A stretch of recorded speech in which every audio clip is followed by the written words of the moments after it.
Gray's Mail, party time. Excellent.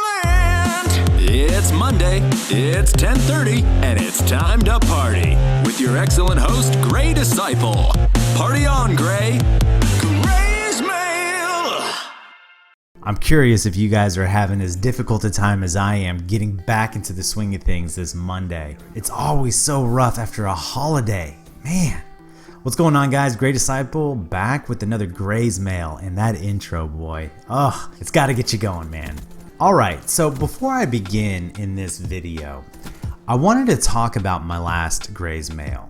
If you didn't see it, go back. It was the one last week. It has the Market J on the cover. A lot of people had been talking about this supply drop opening that he did, even though he did a bunch of supply drop openings in Black Ops 3, but for some reason, the one that he did with Infinite Warfare, right when the COD points came out, kind of struck a nerve with the community, or I think people were just looking for a target.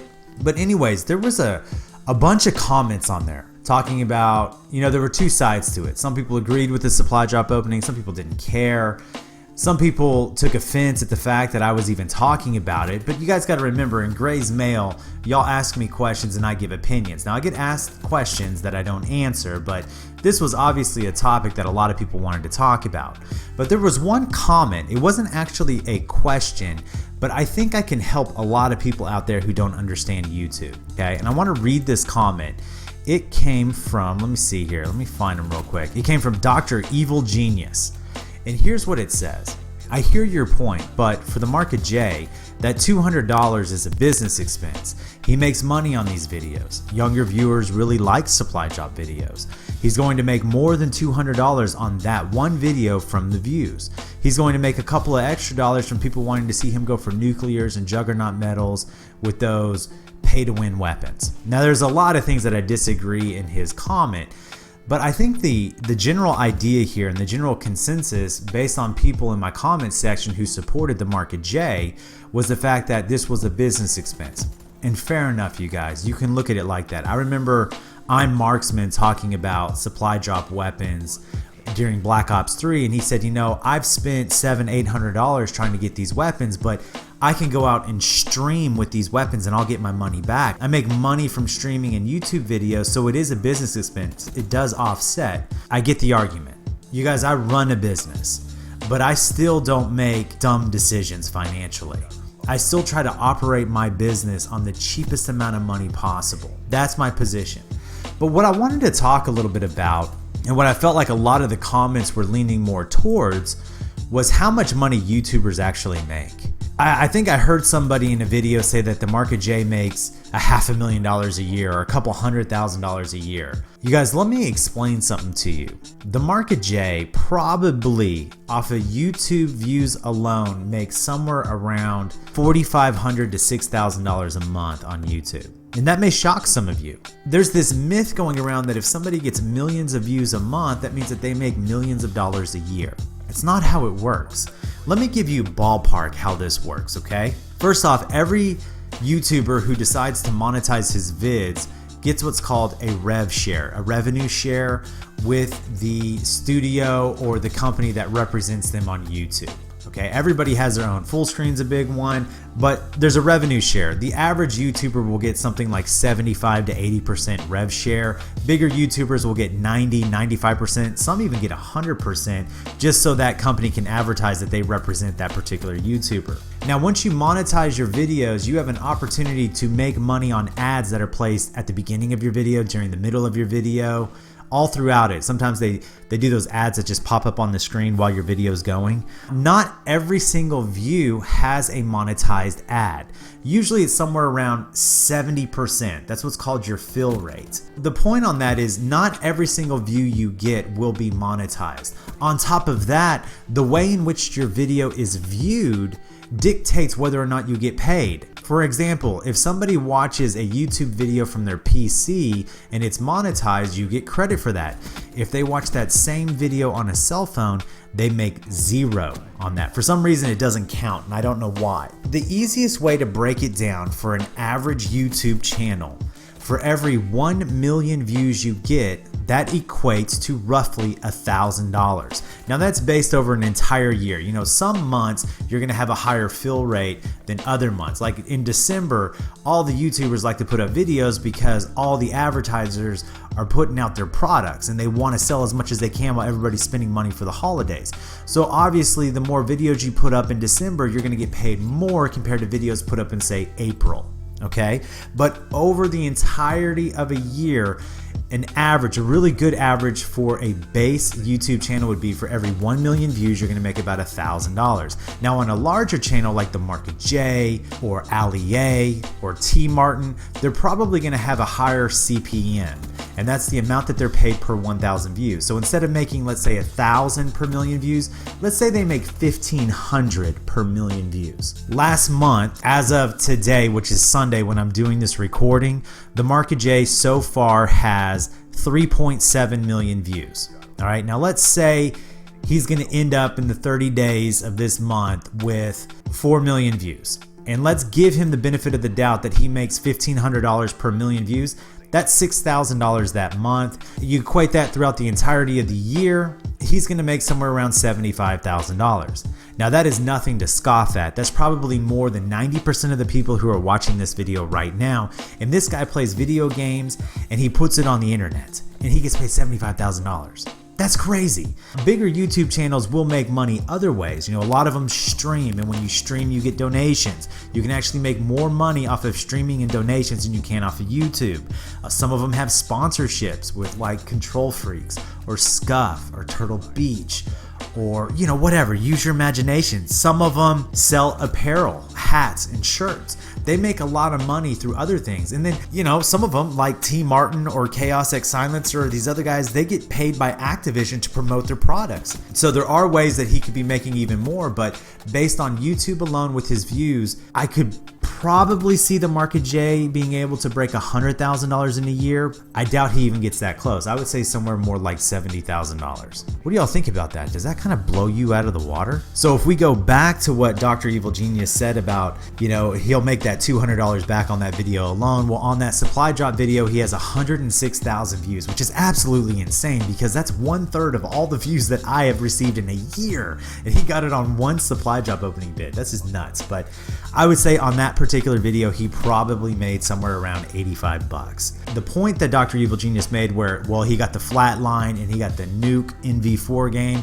our gun, so he'll be able to use those to go get gameplays, which will then give him even more views. Yes, that is a great point, and that is a good business investment because now he can make a video called NV4 Flatline or NV4 Deatomizer Strike, you know, all that kind of stuff, so he gets more videos off of it. So it makes sense. Fair enough to him. Let's move on. All right, this next one came in two forms, all right? Let me read them both to you and I'll talk about it a little bit. The first one comes from Heir of Gotham and he says, if the next Call of Duty is boots on the ground, but slow like MWR, would you see yourself playing Black Ops 3 or Infinite Warfare until they find a better balance? Interesting, interesting. R8 King asks it a different way. He says, why do you always seem to be so optimistic when it comes to upcoming Call of Duties, but pessimistic when it's about being boots on the ground? So I think both of these kind of go hand in hand. Anytime there's a new Call of Duty title coming out, I'm going to be positive. Whether it's boots on the ground or jetpacking, it doesn't matter. I'm always going to give it a shot, just like I gave Advanced Warfare a shot. If I like it, great. If I don't, I don't.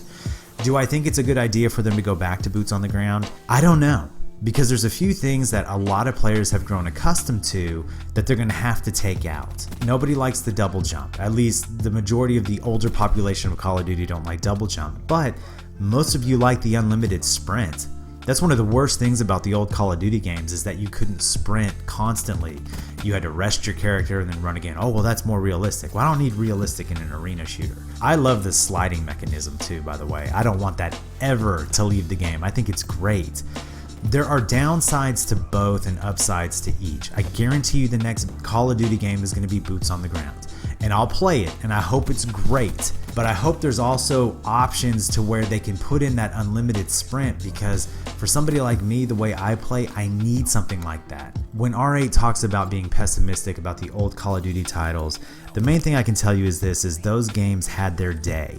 And the developers listened to what everybody was saying and they advanced their titles accordingly. Now, some of the advancements people don't like, but overall the games are better now than they were back then. And going back to play those old games is kind of like going back to play a Super Nintendo when we have a PlayStation 4. But I do think the next title will be Boots on the Ground, and I think it will be great. I think it's going to be fun. I like this question. It came from Deft Board. He asked me, what classic weapon would you spend all of your keys on in Infinite Warfare? And you know, I made that video talking about the ACR and the MP7, that they're going to be coming. You guys mark my words, they're going to be coming. And then a week later, I see this video from T. Martin saying that the ACR was found in the coding by some PC guys. They were data mining. So it's coming. What one gun from Infinity Ward would I spend all of my keys on right off the bat would be the MP7. It was my favorite gun in Modern Warfare 3. I got more gameplays using that gun than anything else. It was my go-to weapon in that game, and I loved it so much. Extended mags with a suppressor. I would unload all my keys for it. You guys should put down below, if you're still in this commentary at this point, put down below which one you would blow all your keys on.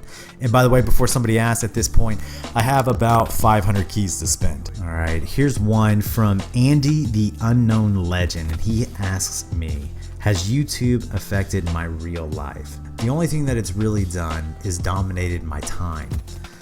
And I know you're like, well, that could be a big one. Well, a lot of the time that I spend on YouTube, I normally would be gaming, so I don't get anywhere near as much time as I used to in actually playing the game. I spend too much time doing commentaries, making thumbnails, editing videos, uploading them, and all that kind of stuff. So if I wasn't doing YouTube, I'd play the game a lot more. I mean, at this point on Infinite Warfare, I'm not even a Prestige 3. I mean, this double XP weekend that is ending tonight, I only played for like an hour and a half.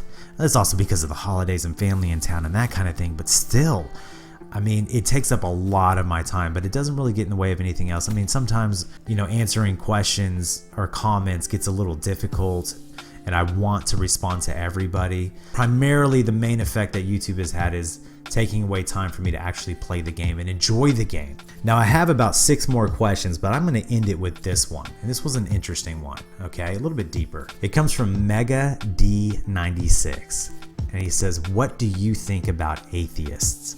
I'm very interested in your answer since I am one. I do love to hear about you talk about religion and scripture since I'm not very knowledgeable on the subject. Do you think that I'll go to hell even though I strive to be a good person? Do you think that I'm some sort of monster because I don't believe in God? Would you instantly have a problem with me if you ever met me just because? Or do you think that I can be a good person even if I don't believe? That is a loaded question. I could make a series off of what you just asked. And if you guys want me to talk in depth on this, I will. But let me tell you this. I would say 80% of the people who watch me are atheists or unbelievers. And you would be surprised because the primary reason why I do YouTube is for you. When I do Church for Gamers, for example, I'm not just speaking to the Christians, I'm speaking to the non-Christians. I'm trying to show you that there is wisdom and truth out there that you can live by, and that there is something so much greater than yourself. Using YouTube and Call of Duty as an avenue to reach unbelievers was one of my primary goals in doing what I'm doing right now. It gives it purpose, it gives it meaning. Without that, I would not do YouTube. I would have quit probably 3 or 4 months ago.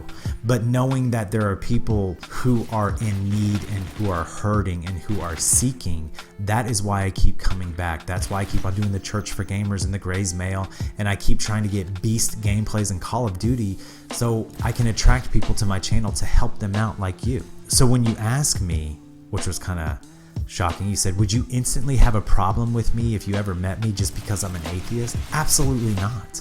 You're the reason why I do what I do right now. You ask me this as well. Do you think that I'll go to hell even though I strive to be a good person? Yes. And I know that's probably not what you want to hear, but in the Bible it says, no one is good, no, not one. You cannot earn your way to heaven because heaven requires perfection, which is the reason why we need Christ in our lives. And so it says in John 3:16 that for God loved the whole world that he gave his only begotten son, that whosoever believeth in him shall not perish but have everlasting life, meaning that Christ died on the cross for your sin, and because of that you get to go to heaven if you believe.